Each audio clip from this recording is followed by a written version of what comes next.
I'm going to give you guys a fun wall workout today. So we're gonna start just working the articulation of our spines and using the wall to help connect to. So you're gonna bring your back up against the wall with the feet just slightly forward, enough so that you can get your lower back to just gently lengthen into the wall, and try to feel the back of your head into the wall. We're gonna take the chin down to the chest, and basically we're starting to peel just the upper and mid back off the wall, and we're using our abdominals to keep the lower back on the wall. So I'm only gonna go to about right here. And that is as far as I can go without leaning off the wall from the lower back. So I'm gonna keep my low back bones on the wall. So I'm really using my abs, kind of like a crunch type position, and then feel the wall with your spine and stack back up. Feel the head press back, chin to the chest. Start to pull the abs into the wall, round the spine forward, only going as far as you can without letting the low back lean, and then pull the spine back up, roll the shoulders down, feel that wall. And again, inhale, exhale, round the spine down, pull the abs in deep to help lengthen the lower back into the wall, as well as feeling like the lower back kind of slides and climbs up the wall as you're folding over, and stack back up. We're just gonna do that one more time.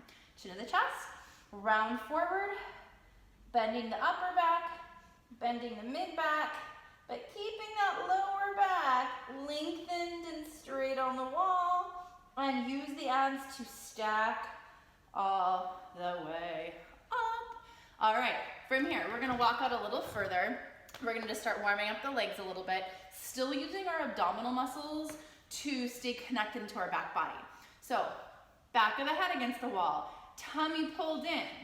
There's just like a little, tiny little curve of the lower back, so that we're not in our full neutral, like natural arch position, just a slight lengthening of the lower back. You're gonna make sure your feet are far enough out so that as you squat down, your knees don't go way past your toes, all right? You want your shins vertical, arms can be down, or you can bring them out. If they're out, make sure they're not up here, shoulders into the back. Use your arms as a lever, press yourself back up, abs stay pulled in, connecting to the wall. Again, slide down the wall, reaching your arms out, plugging those arm bones back, maybe get lower, press down, slide back up. Again, we're gonna slide down that wall, knees bent, shins are vertical. Again, if those arms are out, the shoulders are down, the collarbones are wide, push the floor down with your feet, pull in and up through the abs, and we're gonna do a few more. I'm not counting perfectly right now, so we've probably done about 4 or 5, and then we're gonna slide up, and take it down, hold for a moment, abs pull in to help you stay connected to the back and connected to the wall as you go up. I'll show you one kind of the wrong way as we go up, where like the back would like arch, and you'd like push yourself away from the wall. We want to stay connected. Last one. This time let's hold it for 10, 9, 8, 7, 6. Tummies are still in. 4, 3, 2, 1. Push the floor down with your feet. Press the arms back. You're gonna walk your feet back to the wall and stand tall. Now we're gonna do another set of roll downs, but they're gonna be a little bit different than the first one where you were staying against the wall. This one's gonna challenge your positioning in your roll down, because a lot of times when we're just standing up and we roll down, we just roll down and our butts just go back, and there's really not any activation through our abdominal muscles and our lower body. So you wanna stand a few inches from the wall so that you're close enough to it to make this hard, but not too close to make it impossible. So you're gonna start by, now imagine that wall is on fire and you do not wanna burn your butt with that fire. We're gonna bring the chin to the chest. You're gonna start to roll down. Earlier you already practiced using your abdominals to keep the length in the lower back. Now we're gonna go further. When you get to this point, the butt is gonna be tempted to shift back and touch the wall. Do not do it. Keep the booty under you and round forward. I always tell my classes that it will feel a little bit like you're gonna fall forward, but the strength of your legs that kicks in and the abs helps you not fall forward. Oh boy. Lazy, dangly arms. And then as you roll back up, you want to imagine the tailbone sliding down the wall, but without touching the wall. Push the quads and hips forward and stand up tall. We're just going to do 3 of these. Chin to the chest. Start to round down like you did earlier. Pull the abs in and up like you're hanging over your abs. When you get to here, your butt's going to want to move back, but you're not going to let it. Keep going forward. Let that head hang. Woo. Hang here for a moment and roll back up. Almost fell forward. You'll notice your feet and ankles are gonna be doing a lot of work too. And lift, just one more. If you do this and you really feel like you actually are gonna fall forward and you're too close to the wall, then just move forward a tiny, tiny bit. Alright, hang here for a moment. Roll it back up. And roll the shoulders down, stand tall. Alright, so we're gonna take it to the floor now. So we're gonna take it down and bring your feet onto the wall. You wanna be close enough so that your, that your knees are not quite at a 90-degree angle, that the knees are just slightly forward of the hips. Feet and knees inner hip width apart. We're gonna push the feet into the wall and feel like you're taking the wall and trying to pull it down with your feet. And then we're gonna curl the tailbone under, just a gentle lengthening of the lower back, and then just articulate the lower back and maybe some of the mid back up, but we're not gonna go all the way up yet. I just want you to feel the glutes and focus on keeping the rib cage feeling like it's heavy. And then roll back down. All right, drop the bum. Again, just a gentle articulation. We're gonna just gently rock the pelvis without much effort. And then feel like you're taking the wall and pushing it down or sliding it down with your feet as you roll up, just to get a little stretch to the lower back through the mid back. Focus on that heavy rib cage so we're not popping the ribs out. And then roll back down. Again, press the feet down, curl the tailbone, scoop the abdominals like you're trying to hollow them out. And feel the glutes and the hamstrings. Ribs stay heavy and down, and roll the spine down. It should feel like a lovely stretch and lower. Again, curl it up. If you feel like you've got a hold of that connection of the ribs, then you can lift the hips higher as long as you're not lifting the ribs higher. So ribs stay down, butt stays up, or I should say front ribs stay down. The back of the ribs are lifted a little bit. And then roll it back down. Your hamstrings and glutes should be really feeling this now. And we're gonna curl up again and hold. If you feel comfortable with moving to a single leg bridge, you're gonna go into a little alternating march. We're gonna lift and lower and lift. Sometimes I like to bring my hands to my hips just to remind them to stay still, and also just to have that more of that awareness of them, so that when one leg goes up, we're not dropping. You're keeping the hip bones even. Okay, keeping the bum under, so we're not hanging the booty down. Lift it up. And hold, curl the tailbone under a little bit more to really open up the mid back, lower back rolls down, pelvis is heavy. Okay, so we're gonna do a little inchworm, boop, boop, boop, boop, even closer, and we're gonna bring the legs straight up. All right, so very similar motion. Okay, you're gonna push your heels on the wall. If you don't feel like you slide easily, you can always put a towel behind your heels. We're gonna find that abdominal scoop, curl the tailbone, push the heels on the wall, and we're gonna roll up. My heels are pretty noisy on the wall, so a towel would help that noise at least. So we're holding here, And then we're gonna lower those ribs first, lower the lower back, and feel weight going down onto the sacrum. And then we're gonna curl the tailbone. Now the sacrum starts lifting, reaching up, scoop, hold. So making sure we're not going to this position, pull those abs in. You wanna be balancing between your shoulder blades and then roll down. Just feel like the weight goes down. Really let gravity help you get a nice stretch and articulate the spine down. Heavy sacrum. Curl back up, lift the sacrum up, peel the lower back up, lift the mid back up, slide up, up, up, up, up, and then roll back down. All right, we're gonna advance this. If you need to just stick with your bent knee bridges, you can. If you need to just stick with what we just did, you can. Otherwise, we're moving on.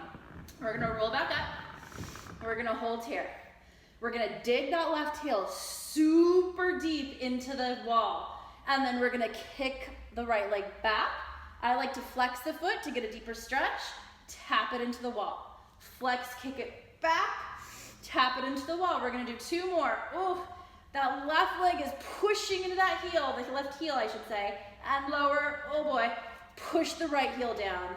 Now the left hamstring gets a lovely stretch. Point, tap.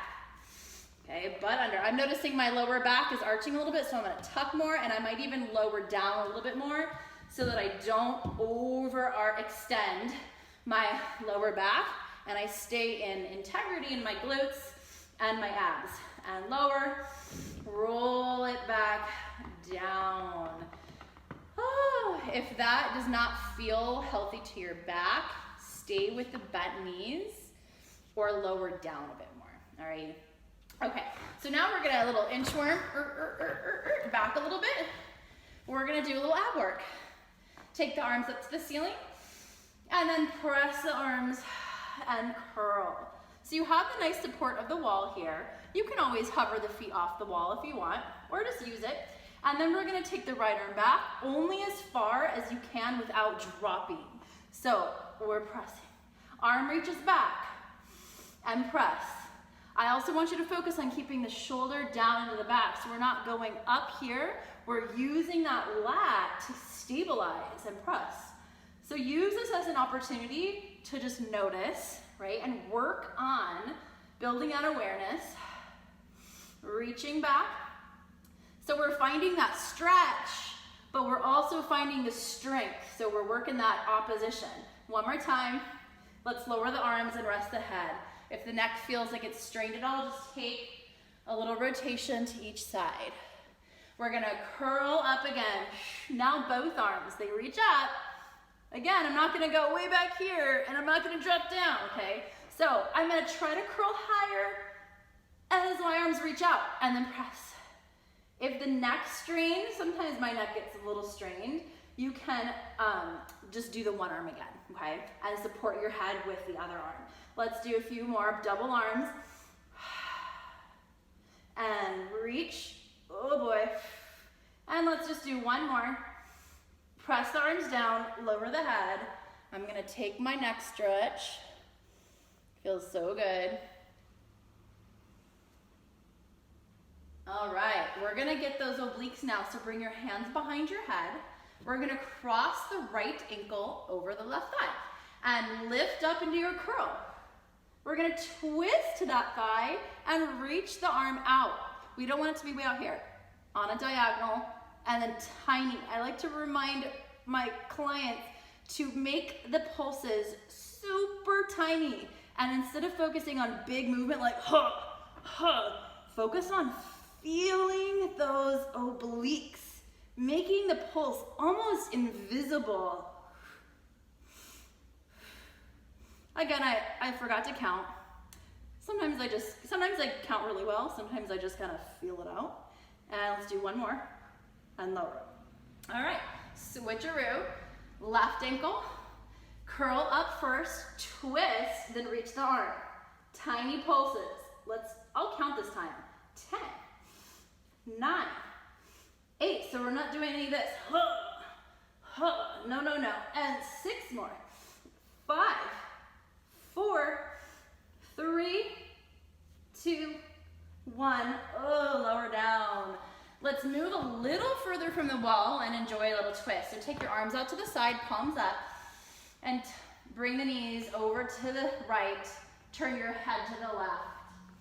You can always tuck the legs up higher to get a deeper twist if you're craving it. Use your abs to pick the legs back up.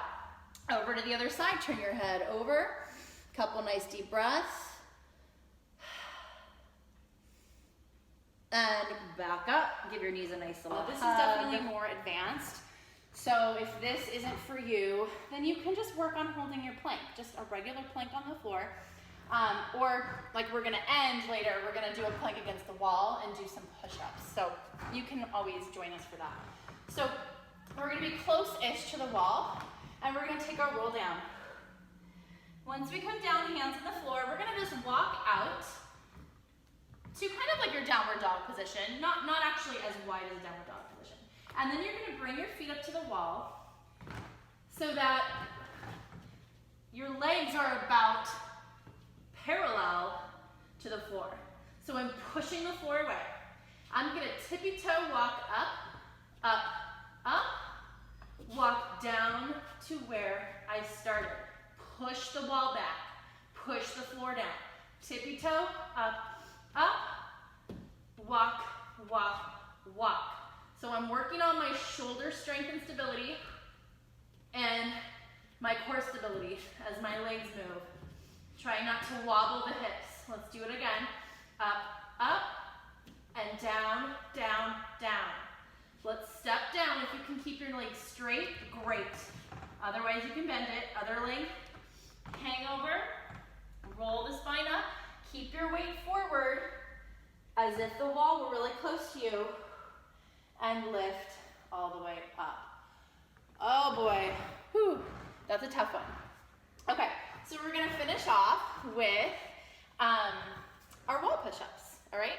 So we're gonna bring the hands in line with the shoulders, make sure they're not too high. And then we're gonna walk the feet back. Lift the heels up. Now make sure your booty isn't back, your butt is under you. So using that glute work you did in your bridges earlier to fire up those glutes, pull the abs in and push the wall away. And then we're gonna bend, we're gonna do tricep push-ups. So the elbows go straight down instead of out. Straight down and push out. We're gonna lower and push away. And lower and push away. Let's do 4 more. 3. Again, making sure as you push away, you don't push your butt away. The whole body moves as one piece. Now, if you want to add a little extra fun grand finale, plyometrics type movement, which is also a great fascial strengthener, we're gonna bend, push, and push. Little plank jumps. Again, I'm not pushing my butt back, all right? Keeping it under me. You'll get a nice little wrist stretch. Good one for your wrist strength and flexibility. Whew. Last one, and we're gonna walk it in, lift up. And let's finish off with a just unending shoulder and chest opener. Okay, so obviously you've noticed I'm in a new environment because the last part of my video got messed up. So we're just gonna finish with our shoulder stretch. Just bring your hands behind your back and interlace your fingers. And we're gonna reach the hands down towards the floor, lift the chest up. And then let's look down, just let the shoulders relax forward. Let's just do this 3 more times. Take a big breath in with your chest, reach your knuckles down to the floor, and then look down, facing the side. Press down, reach, and look down, relax the shoulders forward. And then the last one, let's take it all the way down. Let your arms reach up, let your head hang heavy, and then release, let your arms drop, and then we'll just roll all the way up, and we're done. Thanks for watching.